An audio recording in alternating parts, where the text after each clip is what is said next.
behind all the glitz and glamour of Mardi Gras, there is some financial issues that are going on right now. Like you mentioned, $222 million deficit. And, as I did my reporting and talked to a lot of city officials, a lot of them have the previous mayor's administration to blame for this. So we have a new mayor that came into office in January, and she took on this deficit. And a lot of it, dates back to the COVID era money that all the states and cities received at the time.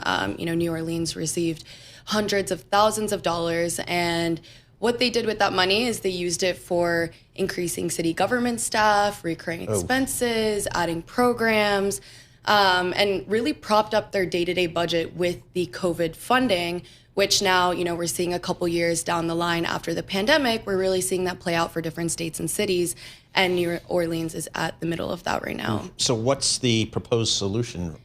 So what they're doing right now is basically everything's on the table. I chatted with the budget chair, and she was saying that new tourism taxes could be on the table. So you just mentioned, there's already lots of tourism taxes in place, but currently they don't make any taxes off of the concessions at the Caesars Superdome, which is where the Saints play. Okay. So that's on the table. New alcohol taxes, hotel stays.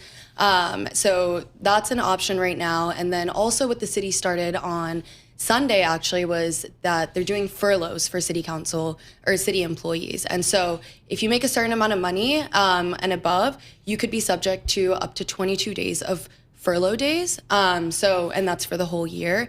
And it's basically on a scale based on how much revenue or how much money you make each year. But that's 22 unpaid days for a city council employee potentially. So that's on the cost-cutting side here. Wow, it's amazing. So are there municipal bonds outstanding for the city of New Orleans? I don't know that, but I know that they do have lots of other, budget gaps to cover. They spent a lot of money over the past couple years, and they have to reel that in by cutting, they've cut, city council employees, cutting programs. And that's a big concern for New Orleans right now because they have to do these cost-cutting measures. But before the state steps in, they're worried that, if it does ever come to that, the state could cut programs, could cut employees, programs that are important to the community, because at the end of the day, New Orleans is a blue city in a red state. Blue city in a red state. Okay.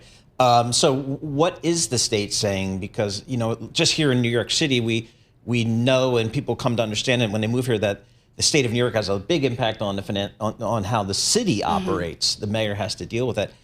What has the state of Louisiana said about what they want to do with New Orleans?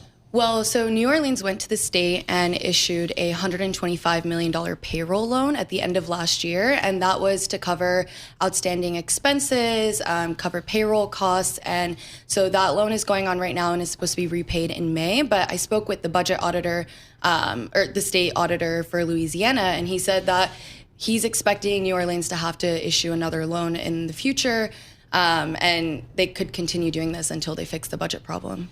So is there anything structural here that, like, a solution-wise, is there any kind of, like, doomsday, we have to, I don't know, cut our budget in half or something like that? I mean, is there anybody talking about that? But that would presumably require incredible political capabilities. Yeah, I think the front thing right now is using this payroll loan to really reel in expenses, cover costs.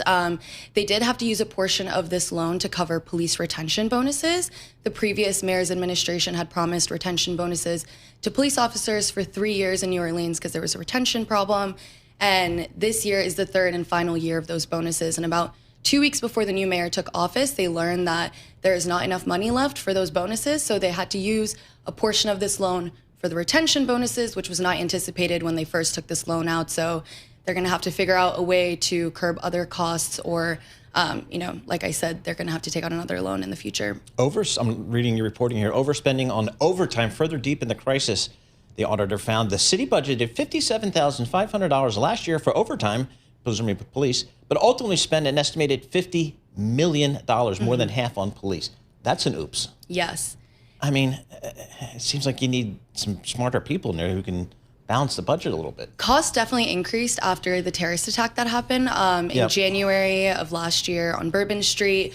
But you're right, they accounted for, $57,500, and to have a $50 million overspend budget, that definitely contributed to the overruns. Yeah.